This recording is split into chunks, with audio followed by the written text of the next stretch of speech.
আসসালামু আলাইকুম ওয়া রাহমাতুল্লাহি ওয়া বারাকাতুহু। প্রশ্ন করেছিলেন অপবিত্র কাপড় পরে ওযু করলে ওযু হবে কিনা, এ বিষয়ে ইসলাম কি বলে। আলোচনা অবস্থায় সাথেই থাকবেন। যারা এখনো চ্যানেলটি সাবস্ক্রাইব করেননি অবশ্যই সাবস্ক্রাইব করতে ভুলবেন না।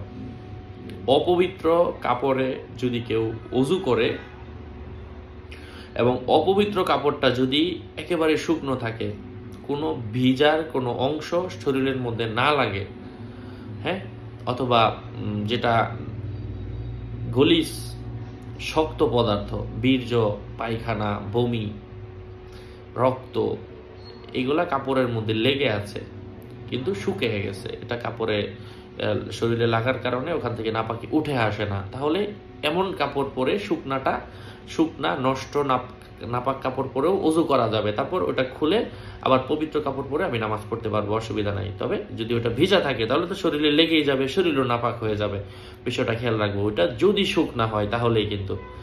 আর যার এত জানার ইচ্ছা, সে এত সন্দেহ আছে যার, তাহলে তার এই নাপাক কাপড় পরে ওযু করার দরকার কি? সে পবিত্র কাপড় পরে ওযু করুক, তাহলে তো আর এই প্রশ্নটা আসে না। যাই হোক, যদি কারো হয়ে যায় নাপাক কাপড় ওযু করলে হবে কিনা, এটা শর্টকাটে শুধু জেনে রাখা আর কি। আসসালামু আলাইকুম ওয়া রাহমাতুল্লাহ।